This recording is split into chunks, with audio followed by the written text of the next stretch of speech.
we're back again. Yeah, All right. This time with a very special guest, Amaury Amaury Séchet, yeah, I think.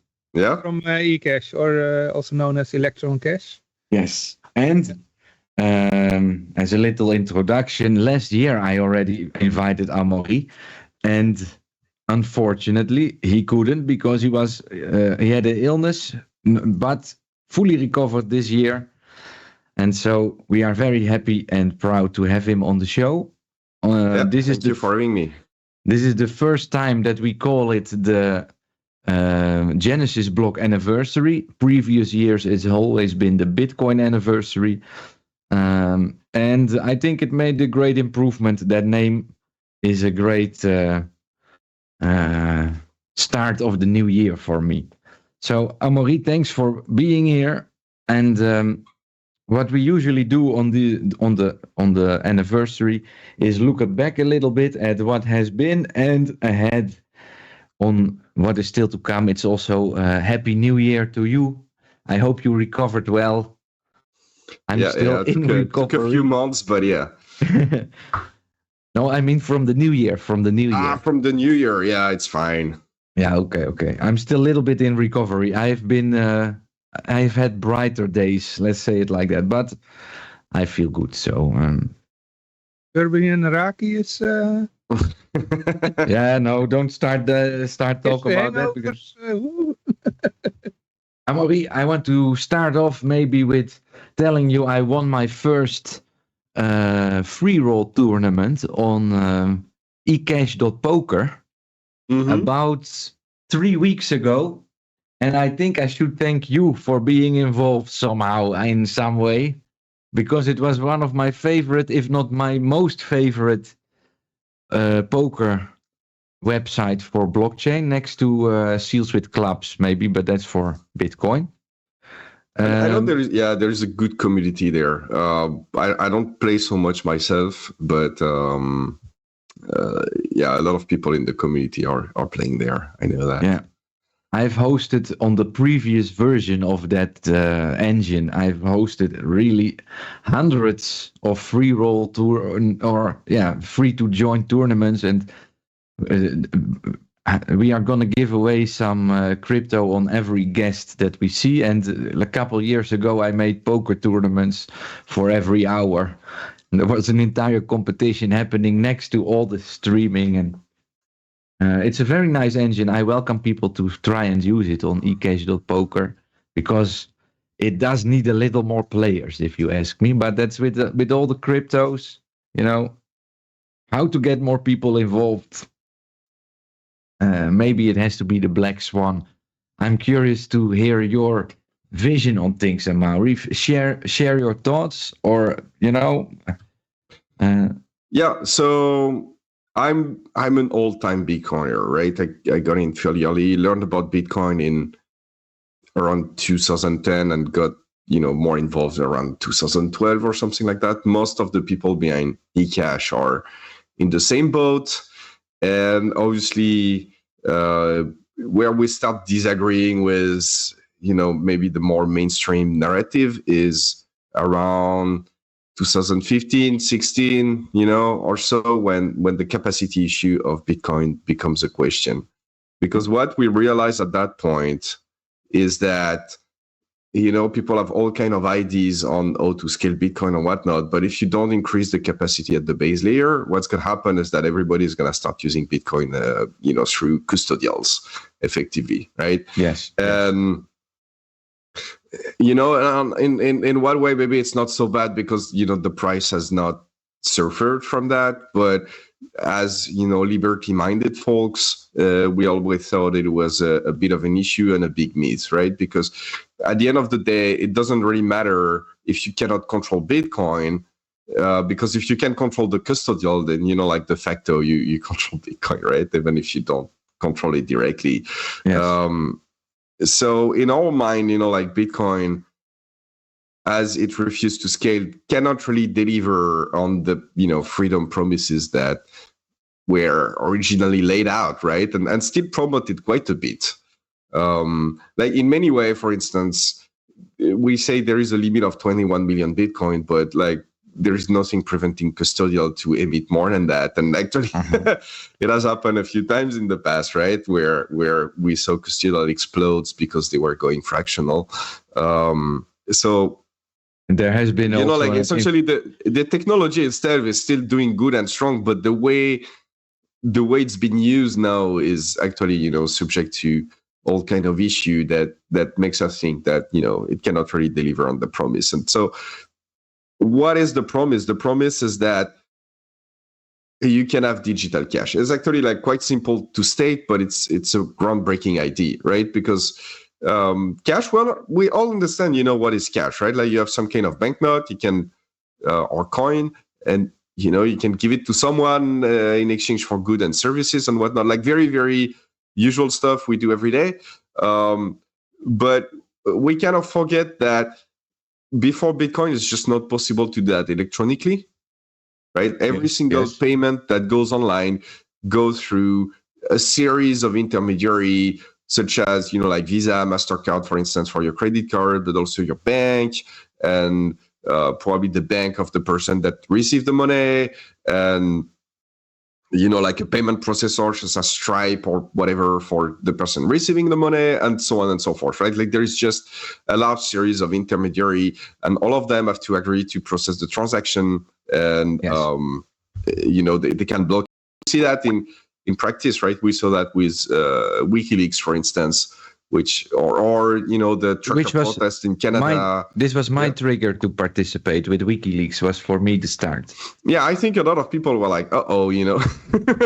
At that time, I think it was the, you know, a big high-profile case, one of the earliest one. But since then, we've seen many, right? I think one of the most recent was the trucker protest in Canada, where those truckers, they were cut from the financial system. And in many ways, you should expect that this is probably what, you know, authoritarian regime would look like in you know, this century. It's like, why would you, you know, like build giant prisons and whatnot? Well, you know, if you care to segregate criminal from the rest of the population, you could do that, right? But if you want to oppress a population, you don't really need to do that anymore. You just need to cut them from the financial system, and suddenly they cannot pay rent. They are going to struggle to even buy food, you know. So yeah. You know, that's like very, very harsh punishment, right? It's probably way worse than I got debanked, you know, 10 like years many more ago. conventional punishment that would be enacted on people, right? And it becomes more and more real, I think, with the disappearance of cash in general. So I don't know what country you guys are from. I'm from France, and in France we, you know, still have cash around, but people still use like more and more electronic means. But if you go to Sweden, for instance, there are just like many shops there that just don't accept cash anymore. Like they have banknotes and coins in Sweden, but I don't know what they use them for. Like, you know, 80% of the shops just don't accept them anymore. In the Netherlands too, here. Mostly cars, you can still use cash, but mostly in smaller businesses. But then, and some supermarkets, they still allow cash, but it's getting harder and harder to use cash. And I moved last year to Serbia, and I managed to buy my house with cash in crypto, basically. And good. That's a little opposite of Netherlands, where I'm born. So here it's still very much accepted. The cash is king here. Yeah, well, I guess those countries, they are fresher in their mind what oppression looks like, I would say. Like, you know, Eastern Europe or the Balkans and all of that, they have an history of like oppression that is way more recent than what we have in Western Europe or in America or whatnot. So I guess they realize the need much more than we do. But nevertheless, like, do they have the, you know, economic power to impose that? Because what's happening is like more and more countries, they are imposing banking regulations, and if you want to interact with the bank of that country, you have to abide by those same banking regulations. And so, you know, little by little, there is more and more of that going on. even in places that, are not really asking for it. They just end up having to do it, or they're gonna be cut off from the banking system. So that's pretty bad. And what is important for cash, at least like for a good a good version of it online, is that it needs to be convenient for payments, essentially, right? And for that, there are two issues with Bitcoins. And the sad part of it is like those are not really fundamental issues that are, limitation of the technology. Those are more issue that the community imposed on itself, because I guess they were afraid to change stuff, because they think like, if you start changing something, like, you're gonna start changing other stuff, maybe the 21 million coins limit or whatnot, right? And so they want to take like a very conservative approach. On one way, I understand that, but at the same time, that means that you have to throw away the characteristics I cared about the most when I got involved early on. So what you want to have is like, first, you don't really want to have scaling issue, right? Because what happened when the system run at capacity is like fees get really high and confirmation time get unreliable, right? And all the people that have actually used Bitcoin, not just bought it on an exchange or bought an ETF or whatever, but actually used it, make transaction with a wallet and whatnot.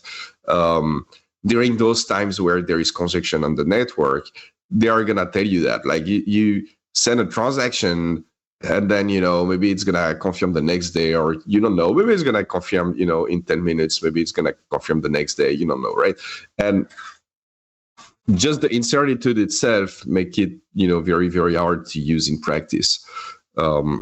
Maybe it's still, a good replacement for wire transfer or stuff like that are, a bit slow by nature, but certainly not as a replacement for cash. And the second one is just like the 10-minute tick of the blockchain is a bit too slow.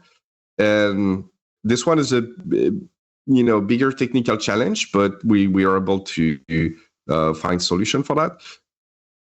So the problem that you have here is that you have one block every 10 minutes on Bitcoin, right? And finding blocks is what decide what transaction gets confirmed or not. And, for technical reason, it comes from the fact that you may double spend your coin, right? So maybe I can send money to you and I can send money to Johan at the same time, send the same money to both.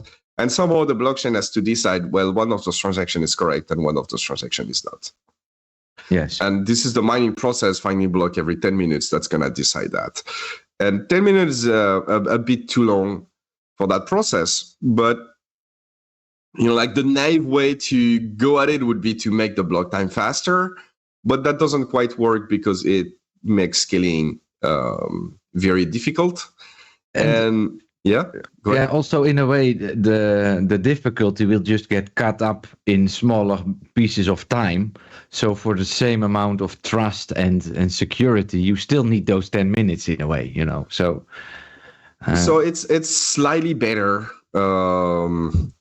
Yes, if you run the math, it's actually better, but you are right. It's not like one confirmation of 1 minute is not as good as one confirmation of 10 minutes, right? It turns out like 10 confirmation of 1 minute is actually stronger security than one confirmation of 10 minutes, if that makes sense. And I feel like you are going towards the avalanche connection. Yes, exactly. Now, Electron Cash? It's just E.cash. E.cash, sorry. So Electron Cash is like the wallet. Okay. And I got that mixed up as well, which is a web wallet. But Electron Cash is like a version of Electrum, that. And before you go into that avalanche direction, we just had the community coins people joining, and they are building something which they call a ring of trust. And when that got mentioned in the previous hours, I immediately had to think of you in a way coming after them, because there is a need for, if you really want to be cash, you cannot do that with block confirmations only in a way. Yeah. So I'm very curious to hear what you have to say. I'm all ears. Yeah, so that was what I was building toward. You can make block faster, but ultimately you cannot make block like fast enough because people expect a transaction to settle in like a few seconds, right? Really. Yes. And the problem is like if you make block that fast, you run into all kind of problems and you cannot scale very well. So that's not really, that's not really an option. You could get, maybe to 10 seconds making block time faster. Below that, you start running into like real issues.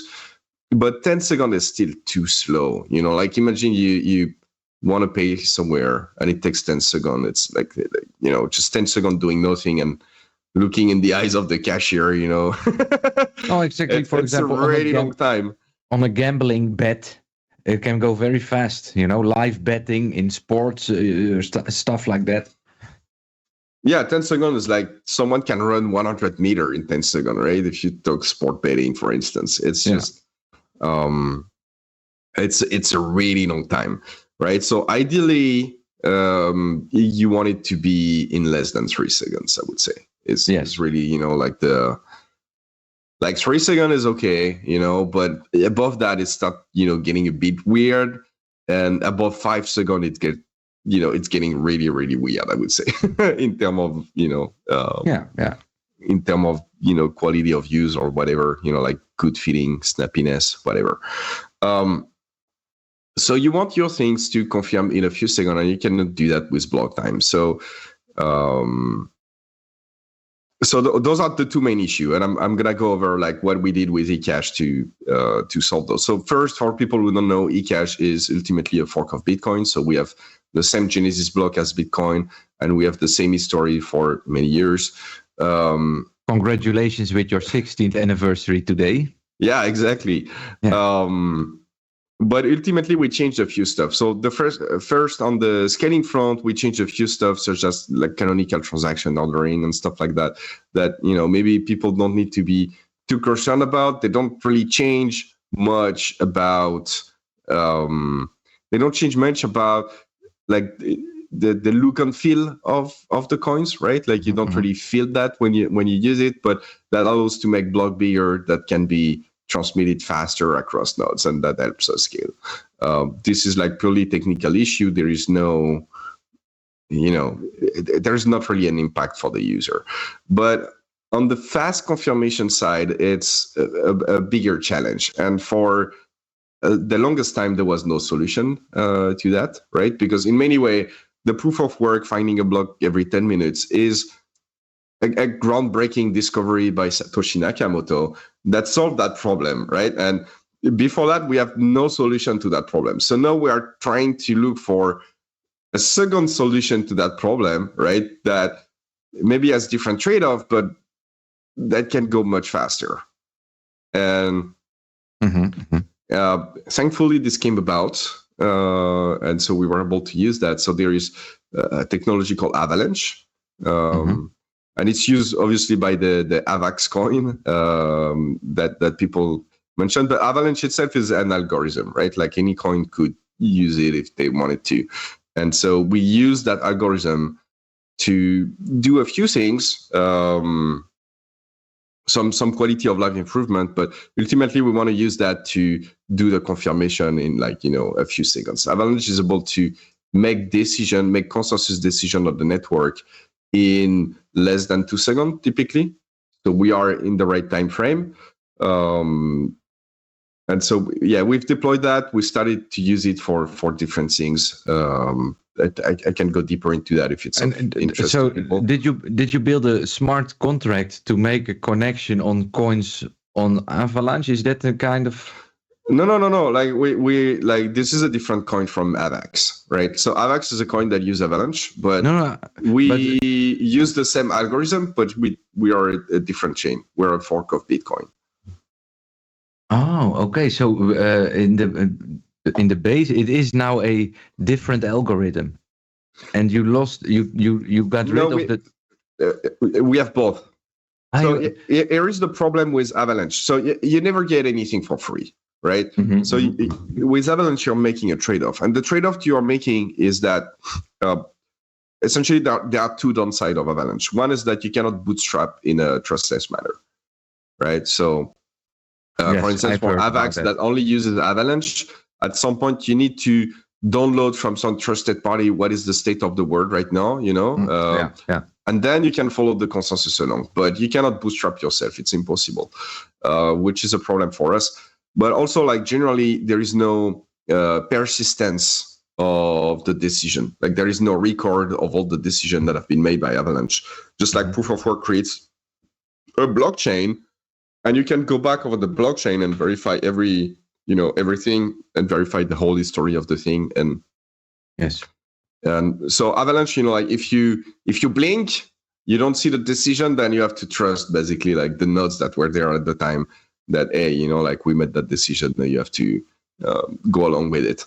And so that's a bit of an issue. So we use Avalanche as a transient solution, like between for those first 10 minutes where you don't have a confirmation in the block, but ultimately we still want stuff to be in the block and confirm in that way, because that's the only way we can preserve the trustless properties of Bitcoin. By the way, we're going to give away some Electrum Cash.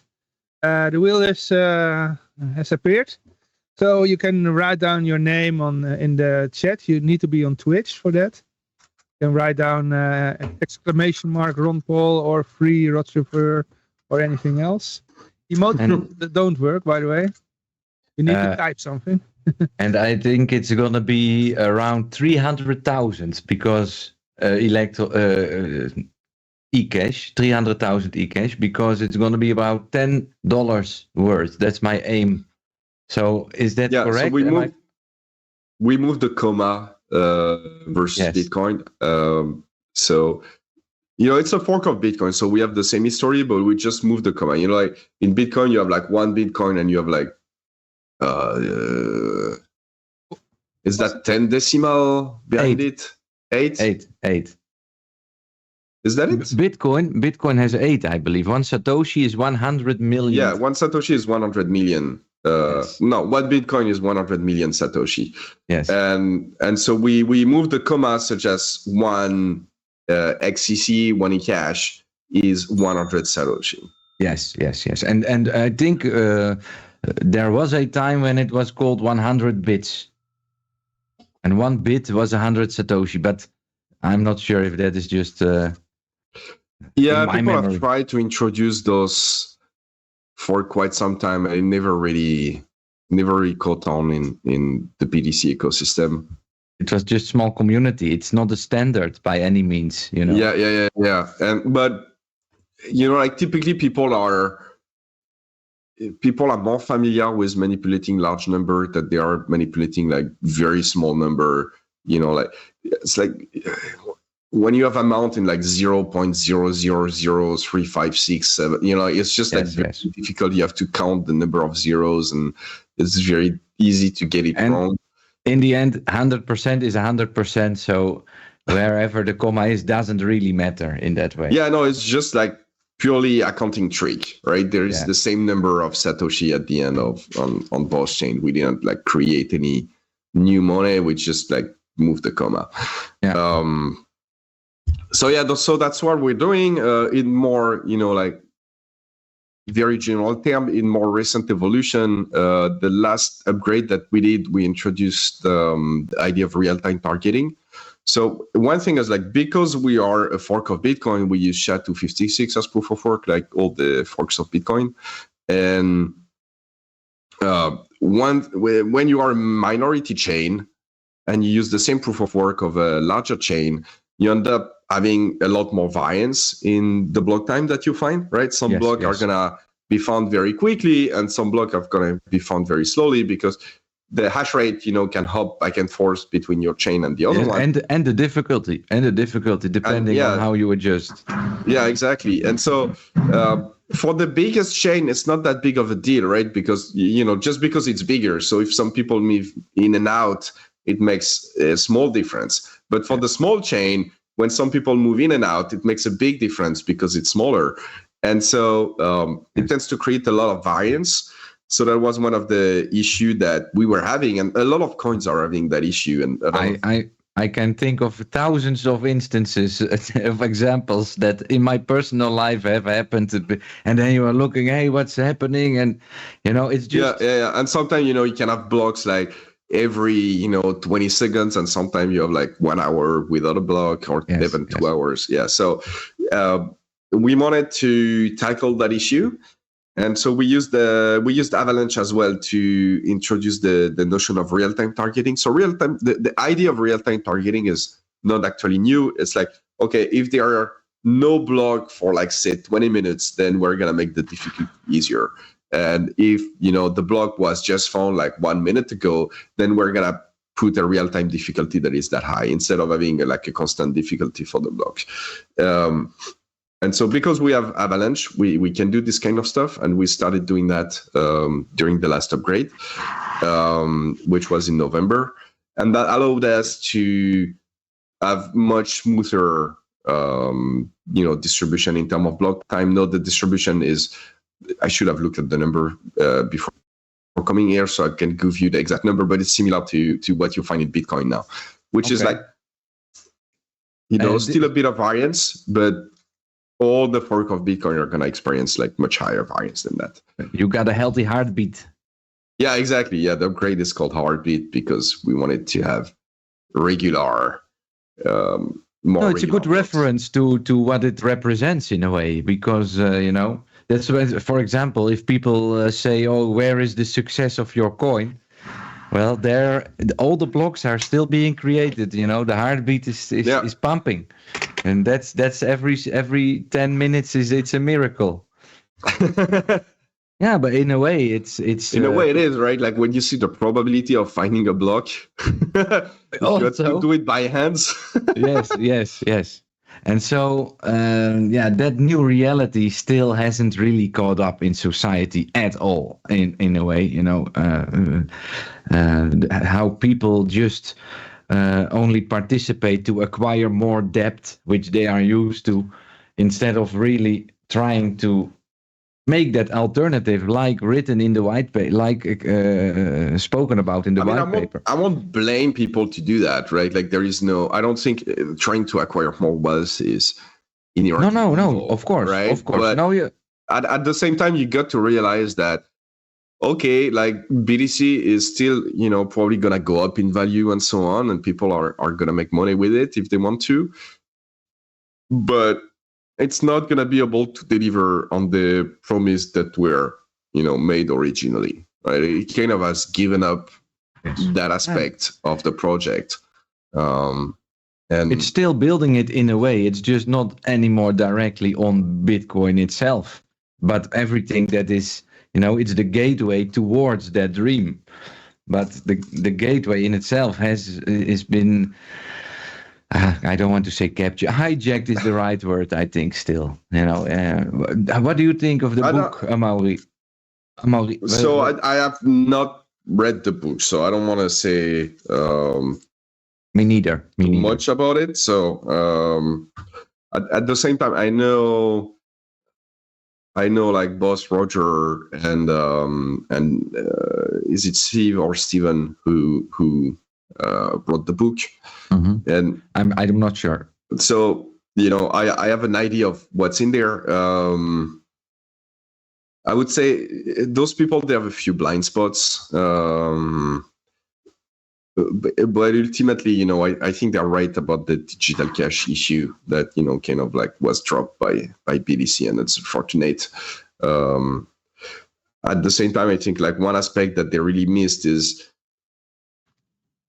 how many strategic mistakes were made on the large block side. It was just like, in terms of execution, like making things happen, it was not good. There was no recognition of, the talent required to do that. A lot of people bet, the farm on projects that were poorly run. It must be in general very hard to run a forked a Bitcoin forked project because of all the free money you are handing out in a way to all the people that don't agree with your specific reason of forking, and you even double forked. So it's even, I was wondering because I saw a post of you being happy about the end of the fake Toshi trials, that all of that moment came to an end. And I was sued a couple of times by that guy. So I can. But did he fork before you or after you? No, he forked. The story of that is that I ran the BCH fork to begin with, and we were like the main implementation of BCH for a few years, and then we forked again to create E.cash because ultimately there were disagreement about directions. And in between, in between those two events, Craig Wright forked BSV. Okay, so he was gone before you in a way. Yes. And that was the first lawsuit. The first lawsuit was like a monopoly lawsuit. Effectively, right? He was accusing several of us to have formed a monopoly, and like prevented competition and whatnot. That was the first lawsuit, and the second one was about recovering some coins that he has no proof that he ever owned because he probably never owned them. Well, Amaury, I'm happy for you that era came to an end in a way, because I hope that it ended, because must be not nice, bad energy and a lot of wasted energy. Energy wasted for years. Also, like, a lot of time and money as well, right? Because ultimately, when you win the lawsuit, you get some of the money back, but you never get all the money that you put in, and you certainly don't get the invested time and energy and like mental space that it takes. So even when you win, it's a big loss in many ways, especially in those cases before it's Craig Wright that is suing us, right? We are not entitled to have any kind of damage or whatnot. For that, we are not entitled to receive like damages or whatever, right? Yeah. We can only receive some compensation for the money that we spend to defend ourselves, and it's never 100%. Yeah, but you are not entitled to damages. Like for that, you have to be in the attacker position, in the claimant side, not on the defending side. So we would have to countersue, but then like, how do you collect the money? And if you cannot collect the money, then it's again wasted time. It's a negative energy. Time on money. Yeah. So but it seems like he's running out of option. Yeah. So good for him. I didn't follow it all that close. I did have a moment where I had this, what's his name? Oh, I forgot now. Orion, that was very deep into BSV. Yeah. And I had. Well, he's made a few videos since then explaining that he was wrong. And yes. I've played also those videos. I played his videos for some time on my stream because, well, I'm wearing a clown wig myself. You never know you never know what really goes on behind the scenes. In a way, I'm glad that we don't know who Satoshi is. I think we shouldn't know who he is. I don't know. If I had the opportunity to know, I don't think I would, I think I would want to, because, like the curiosity would just be impossible to overcome. You know what I mean? Like the wise man in me tells me that it's good that we don't know. But if I were in a position where I could know, I could not resist. I would have to know. And I could not say no. I get that also. I get it. Luckily, I'll just stick with the statement like I don't want to know, and I just that it will never happen that I might find out. So that's how it is. There's also it's Aurora Coin talking in the chat. You can also because he's still in Skype. You can still say something. Aurora Coin. Yeah, he was talking about the multi-shield of Aurora Coin that they also keep about how to keep your block timing accurate, or how to say punctual. Yeah, I was responding to something Amaury had said quite a while ago regarding the resiliency of at least our blockchains, right? So, yeah, I love it. I love it. It keeps on running. It's maintaining everything that we expect from it, and yeah. Yeah, maybe, And what is it? Is that today? Did someone say that E.cash's anniversary? Yeah, that's today. They have the same Genesis block. We have the same Genesis block as Bitcoin, yes. So technically, same anniversary.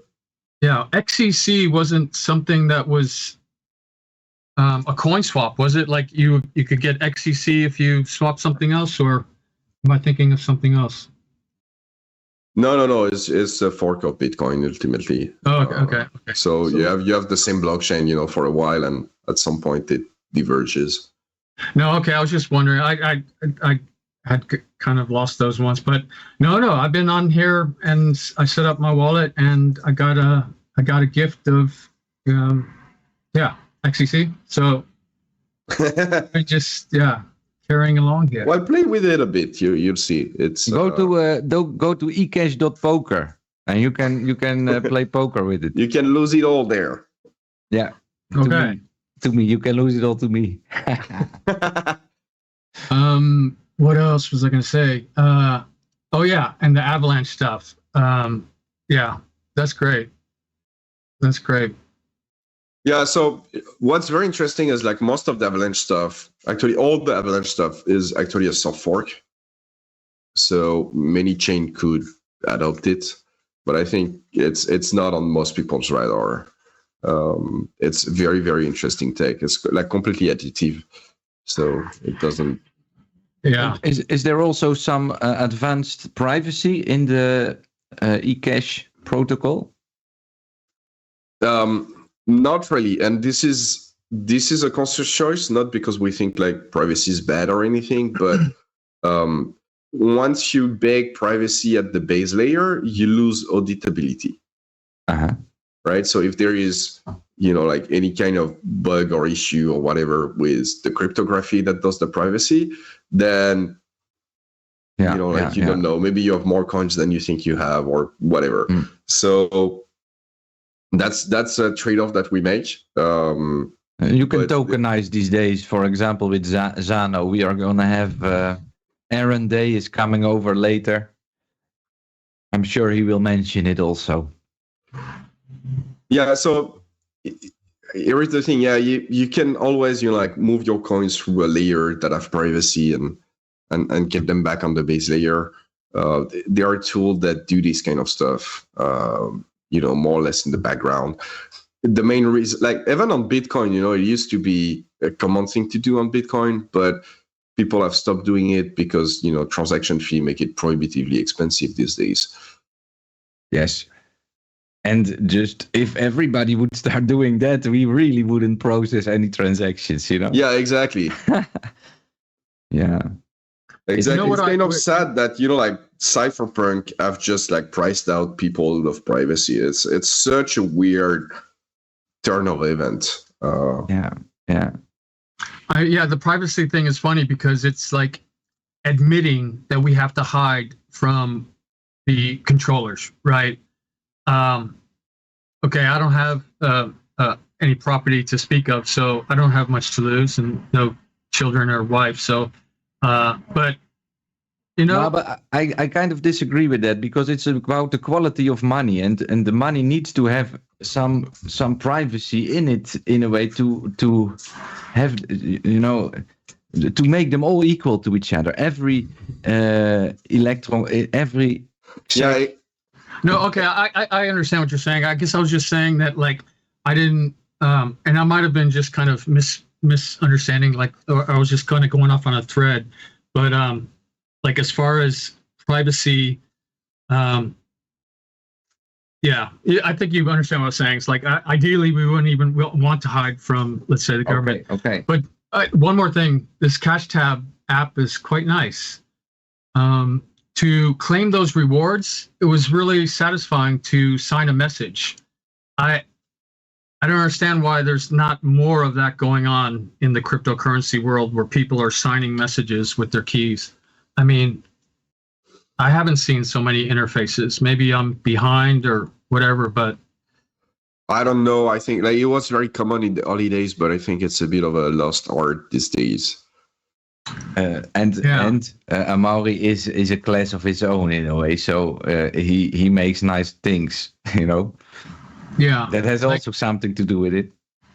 There's this project that Canada eCoins is working on, some multimedia streaming company, and part of it is that you establish your identity through like a GPG or PGP, or and PGP is an implementation of GPG for exactly, and then also like so through Coinbase, but then you also can validate your other social media locations, right? So using a hashing and signing and posting on, like, let's say X or in your on your website, right? Adding like a CNAME text file or whatever. And so basically, the more you kind of do this, and the more, let's say someone are recognized personality. It could just be someone that everyone's heard of. It would not so big of a deal, but they have that Twitter and they have that Keybase, or they have that anyway.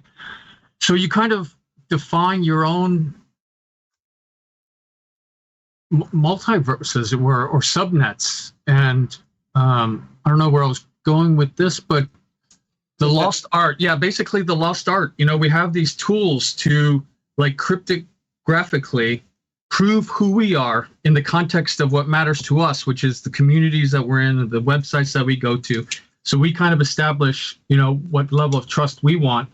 And then the cryptography kind of does the rest, right? And it kind of, so let's say you had some kind of, you're well known, or like even Icelandic famous. Okay, so 50,000 people.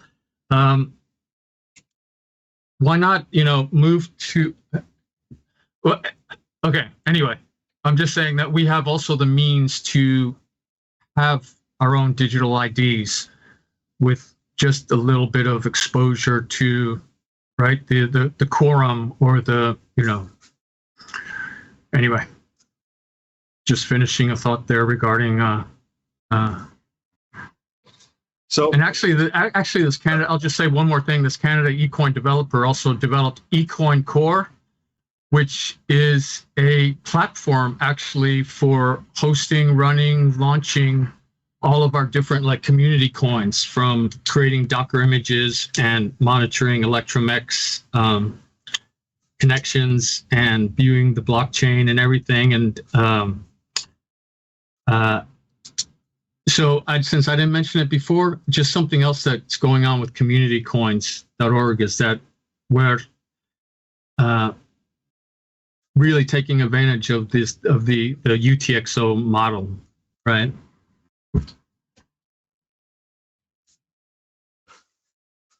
So one thing that I wanted to rebut on what you said is that about privacy. You mentioned that ideally you wouldn't want to have something to hide or anything.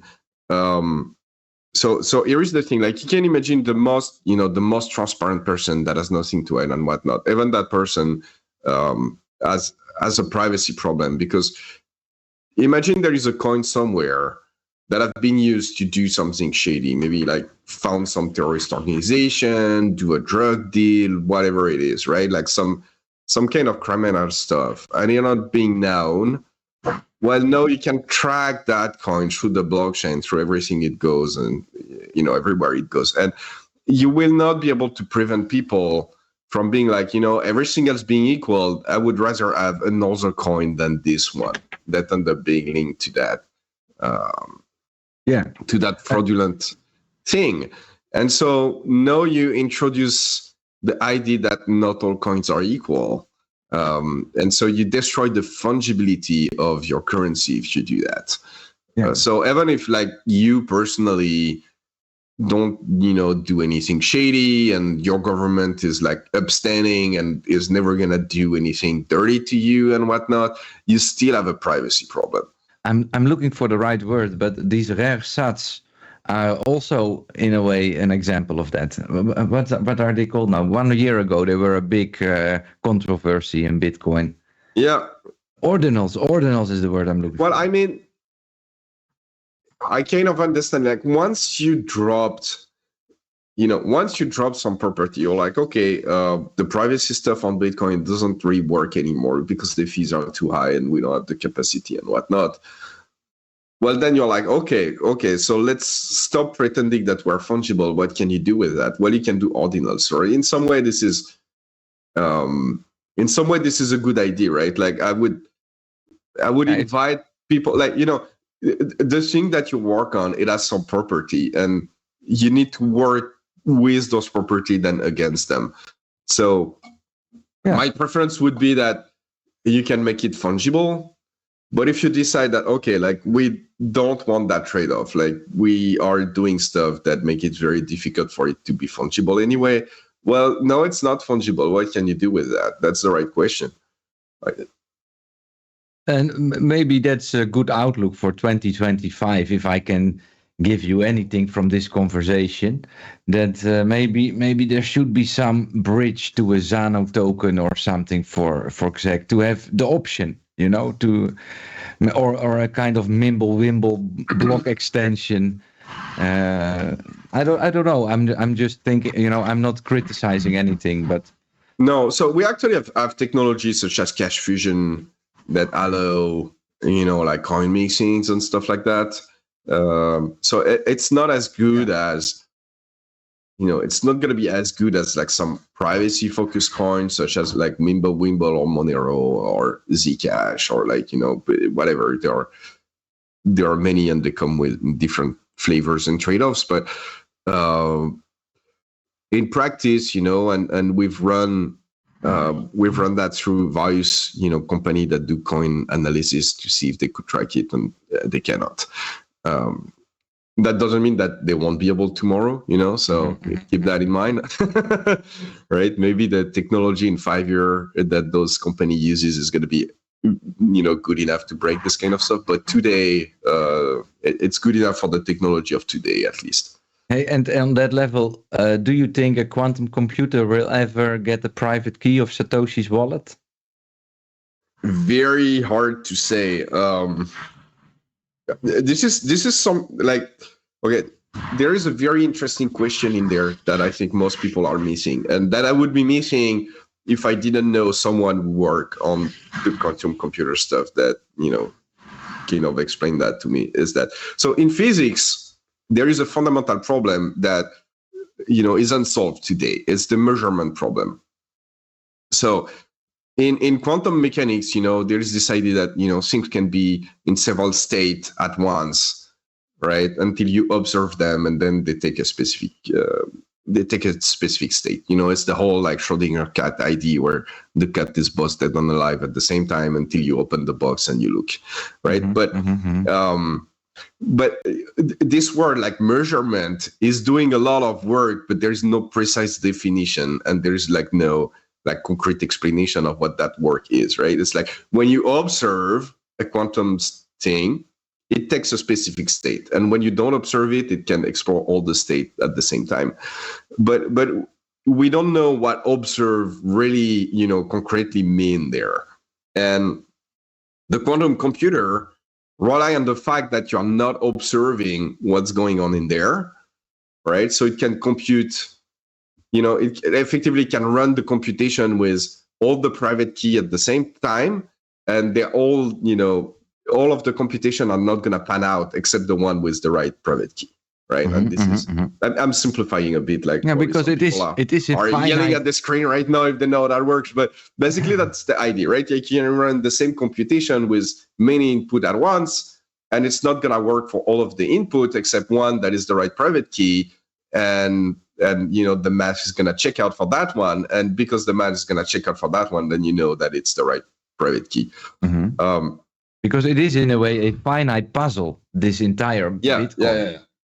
And so here's the deal. Like with a classical computer, you would have to run through all the key one by one, and it takes forever because there's an absurd number of different keys, right? Yes. But with the computer, you can explore all the keys at the same time, as long as you don't observe the computation, which we don't know what that means exactly, right?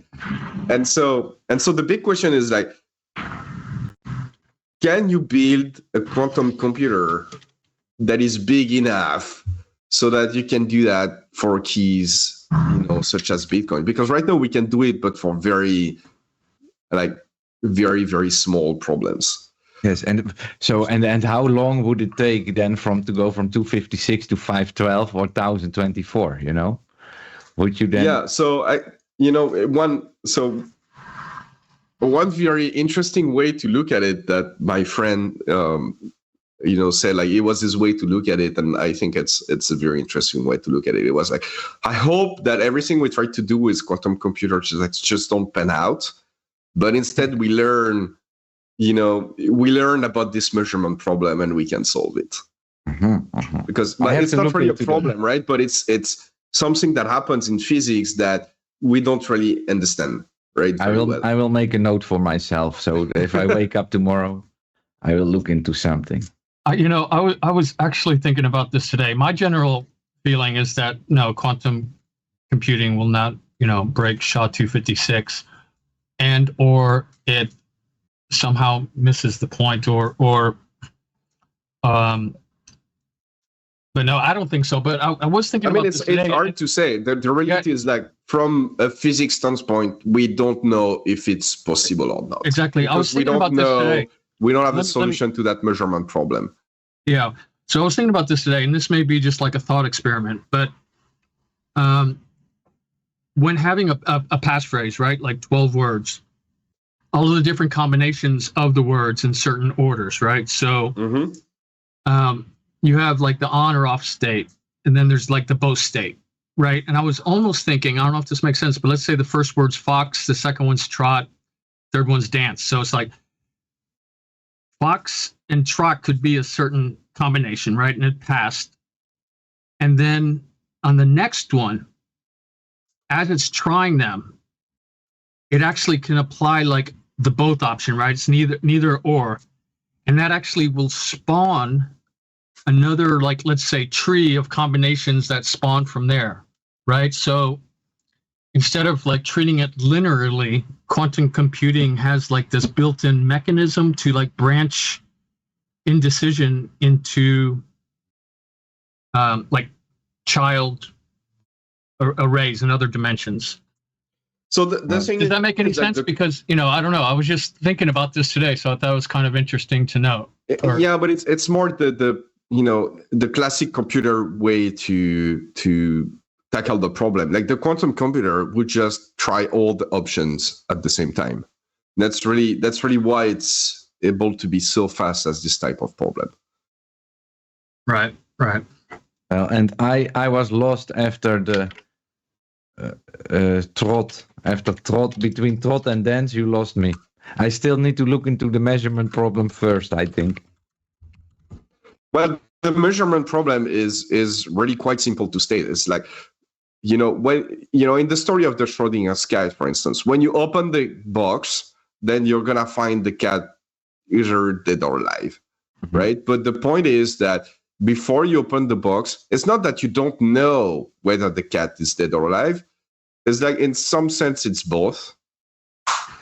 And there are, if you want to get into that, but it's a bit of a rabbit hole, but there are experiments that proves you that it's not that the cat is either dead or alive, but you don't know because you don't have opened the box yet. It's actually the cat is kind of both. And a way to prove that is the Bell inequality, and there's an experiment, based on that, and there's a Nobel Prize that has been won because of that. But like, essentially, the Bell inequality proved that it's not that we don't know what's in the box. It's like, it's really like there are balls in the box until you open it, and then, you know, like one of them happens and the other one disappears. I've definitely heard of that one.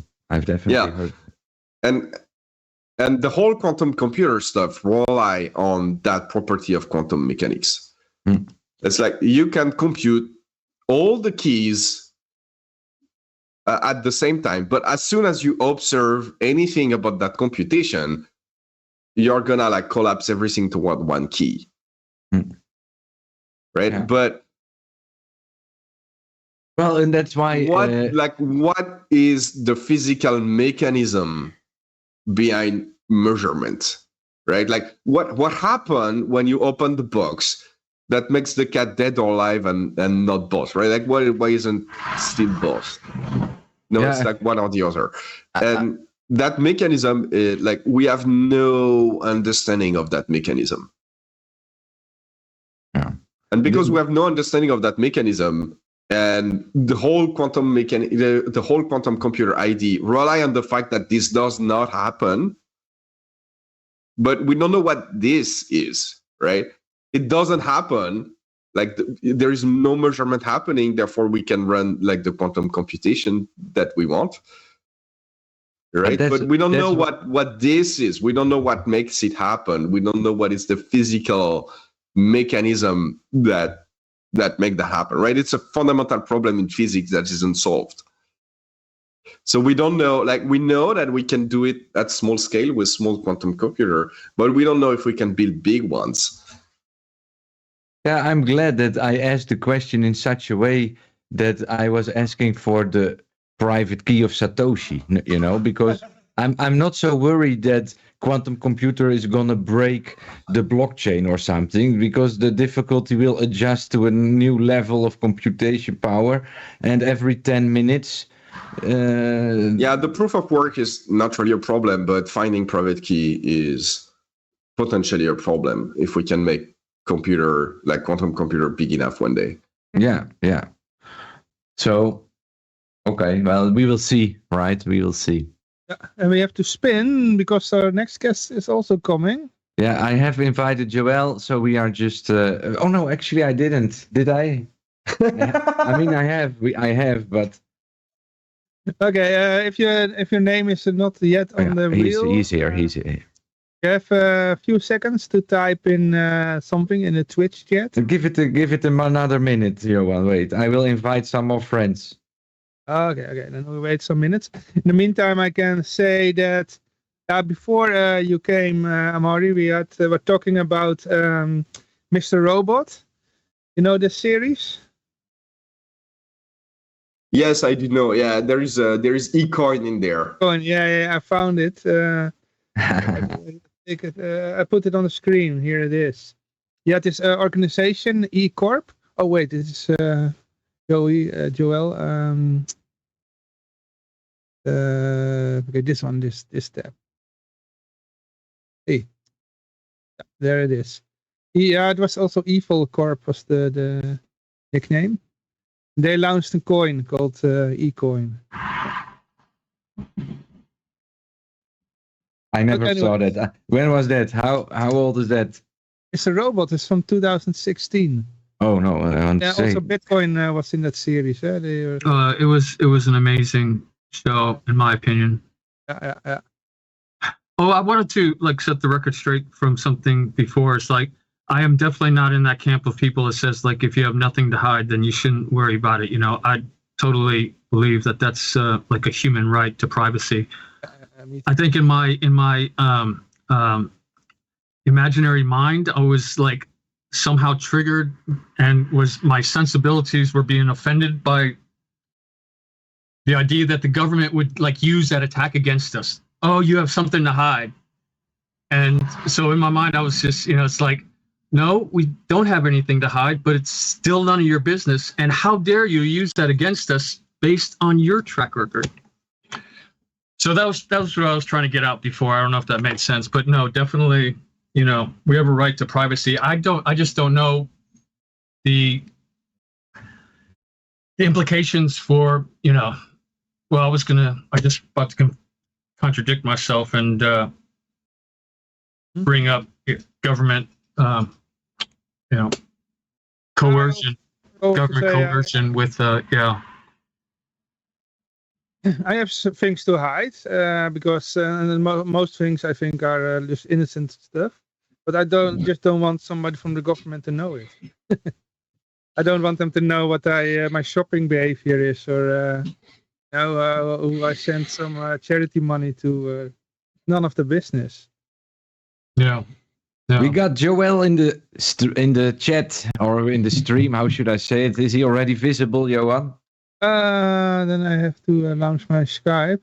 Joel, let me start by saying to you, Happy New Year for 2025. I hope you dried up. You too. I hope you dried up well from all the festivities in the past couple days.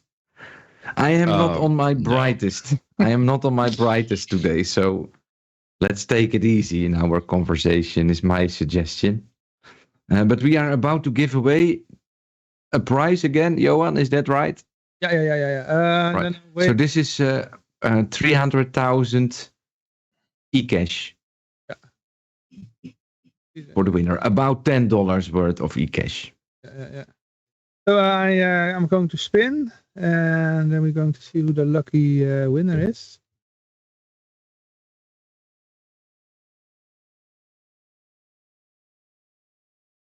Oh, let me also check it, just to have a double check. It's going to be okay.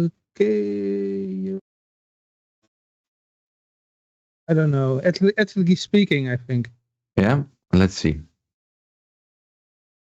Ethically speaking, congratulations. I'm glad Twitch has a delay because my wheel is still spinning. Yeah, ethically speaking, just won it at my place. Again, I mean, it's usually when we have our Dutch language shows, it's also the regular winner. Ethically speaking, contact me and we will get it done. Or I know you and we will get it done soon. Download in E.cash wallet. I will write it down, ethically speaking. But first we're going to the break. But before that we're going to say goodbye to Amaury. You can still hang around here if you like. He already left. He had to leave. He wrote me on a different chat. I have to bail out. Well, it was a very pleasant conversation, I think, with him. And we had no problem filling up 1 hour of his time. It was very Then nice. We're going to listen to our song, Vrijheidradio. And yes, please visit the website freerogernow.org. We'll be back in 4 minutes.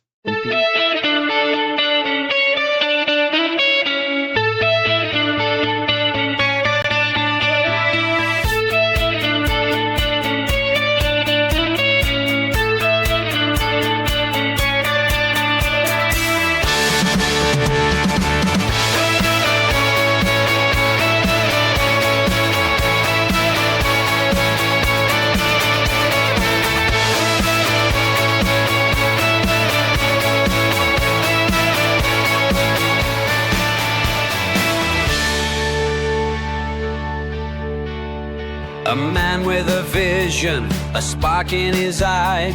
They caged his ideals, let the truth die. In the name of order, they tore it apart. Now freedom lies bleeding, a hole in its heart. Whispered lies through the corridors creep, while the dreamers of liberty weep. Oh, sign your name, Vrijheidradio now. Don't let the fire flicker out somehow with Vrijheidradio now. Or raise your voice, take a vow for justice, for truth, Vrijheidradio now.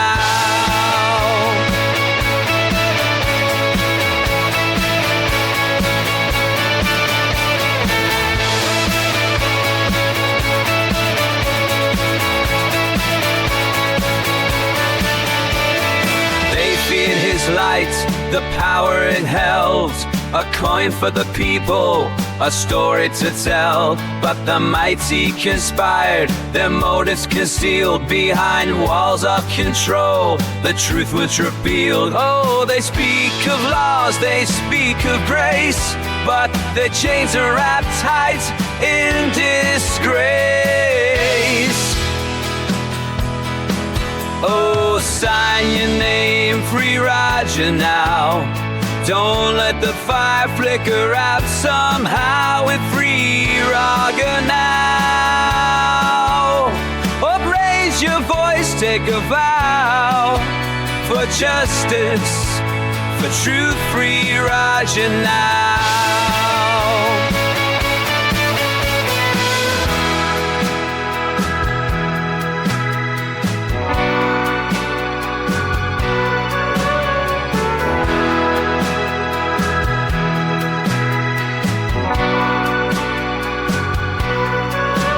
In the gray of their towers, the cries are unheard, but a movement is growing in every word. For a dream that was hijacked, for a fight to be won. The battle for freedom has only begun.